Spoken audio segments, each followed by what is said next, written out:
श्री शिवाय नमस्तुभ्यम। आज मैं आपको एक अद्भुत सावन सोमवार व्रत की कथा सुनाऊंगी।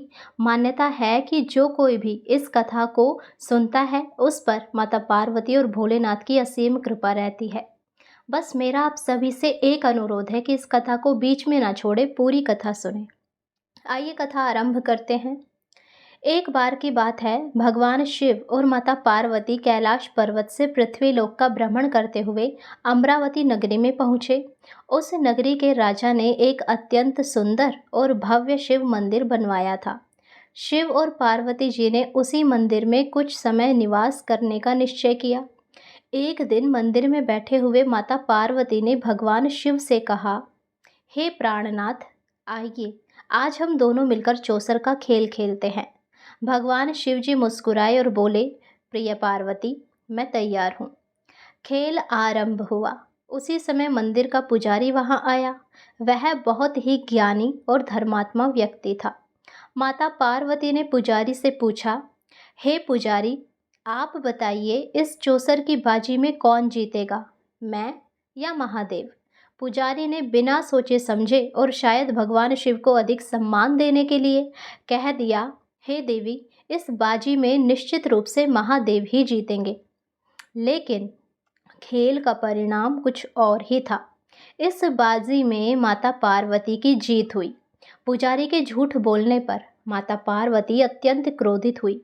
उन्होंने तुरंत पुजारी को कोढ़ी होने का श्राप दे दिया। माता पार्वती के श्राप का प्रभाव तुरंत हुआ और पुजारी का पूरा शरीर कोढ़ से ग्रस्त हो गया। उसके शरीर पर बड़े बड़े घाव हो गए। अब पुजारी की इस दर्दनाक स्थिति को देखकर नगर के लोग उससे दूर रहने लगे। मंदिर में आने वाले श्रद्धालु भी उससे घृणा करने लगे और अंततः राजा ने भी उसे मंदिर से निकाल दिया। पुजारी मंदिर के बाहर ही बैठकर भिक्षा मांगने लगा और अपने भाग्य को कोसने लगा। कई दिनों बाद स्वर्गलोक से कुछ अप्सराएं उसे शिव मंदिर में भगवान शिव के दर्शन और पूजन के लिए आई। उन्होंने पुजारी को कोढ़ से ग्रस्त देखकर उससे उसके दुख का कारण पूछा। पुजारी ने पूरी ईमानदारी से अपनी कहानी बताई कि कैसे माता पार्वती ने उसे झूठ बोलने के कारण श्राप दिया है। अप्सराओं को उस पर दया आ गई। उन्होंने पुजारी को 16 सोमवार व्रत करने की सलाह दी। उन्होंने कहा, हे पुजारी, यदि तुम श्रद्धापूर्वक 16 सोमवार का व्रत रखोगे और विधि विधान से शिवजी का पूजन करोगे तो तुम निश्चित रूप से इस कोढ़ से मुक्त हो जाओगे। अप्सराओं ने उसे व्रत की विधि भी बताई। पुजारी ने अप्सराओं की बात मानकर पूरी श्रद्धा और निष्ठा के साथ 16 सोमवार व्रत रखे। वह प्रत्येक सोमवार को शिव मंदिर जाता और शिवजी का अभिषेक करता और सच्चे मन से प्रार्थना करता। व्रत के प्रभाव से धीरे धीरे उसके शरीर के कोढ़ के घाव भरने लगे और अंततः उसका शरीर पहले की तरह सुंदर और स्वस्थ हो गया। वह कोढ़ से पूरी तरह मुक्त हो गया। कुछ समय बाद भगवान शिव और माता पार्वती फिर से उसी शिव मंदिर में आए।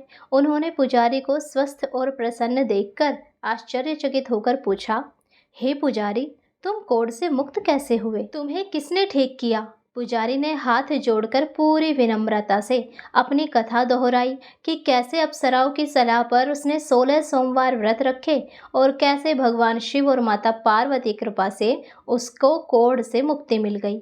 अब पुजारी की बात सुनकर माता पार्वती बहुत प्रसन्न हुई। उन्होंने भी शिवजी से पुत्र की कामना की। शिवजी ने मुस्कुराते हुए कहा, हे पार्वती, मेरे व्रत करने से तुम्हें पुत्र कहाँ से होगा?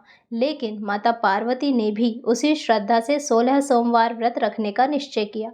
उन्होंने भी उसी विधि विधान से व्रत रखे जिसके फल स्वरूप उन्हें कार्तिकेय प्राप्त हुए। यह कथा हमें सिखाती है कि झूठ बोलने का परिणाम बुरा होता है, लेकिन सच्ची पश्चाताप और भगवान शिव के प्रति अटूट श्रद्धा से किसी भी बड़े पाप या कष्ट से मुक्ति मिल सकती है। 16 सोमवार व्रत की महिमा इतनी अपार है कि यह सभी प्रकार की मनोकामनाओं को पूर्ण करने में सहायक है। यदि आप किसी कारणवश व्रत ना भी कर पाओ तो कम से कम आपको ये कथाएं अवश्य सुननी चाहिए। कथाओं में भी बड़ा बल होता है और उनसे भी हमें पुण्य मिलता है और भगवान की कृपा भी मिलती है। यदि आप 16 सोमवार व्रत करते हैं तो उसके बहुत सारे लाभ हैं। कुंवारी कन्याओं को अच्छे और सुयोग्य वर की कामना हो तो 16 व्रत रखने चाहिए, 16 सोमवार के व्रत, जिससे उन्हें मनचाहा जीवन साथी मिलता है। संतानहीनों को संतान प्राप्ति होती है और यदि कोई विवाहित महिला है तो उन्हें सुखी वैवाहिक जीवन का वरदान मिलता है। रोग मुक्त होता है। यदि कोई बीमार है, रोगों से ग्रसित है, तो उसे रोग मुक्ति का वरदान मिलता है। धन धान्य और समृद्धि भी बढ़ती है, मानसिक शांति और मोक्ष मिलता है और भोलेनाथ की कृपा मिलती है। भगवान शिव को भोलेनाथ भी कहा जाता है क्योंकि वे बहुत ही सरल हृदय के हैं और थोड़ी सी भक्ति से ही प्रसन्न हो जाते हैं। उन्हें प्रसन्न करने के लिए किसी आडंबर या जटिल विधि की आवश्यकता नहीं होती, केवल सच्ची श्रद्धा ही काफ़ी होती है। यदि आपको ये कथा पसंद आई हो तो हमारे चैनल को सब्सक्राइब करें, वीडियो को लाइक करें और कमेंट बॉक्स में माता पार्वती और शिव जी की जय अवश्य लिखें।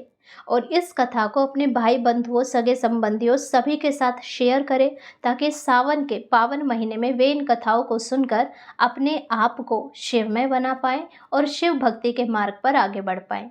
हर हर महादेव, जय शिव शंभू।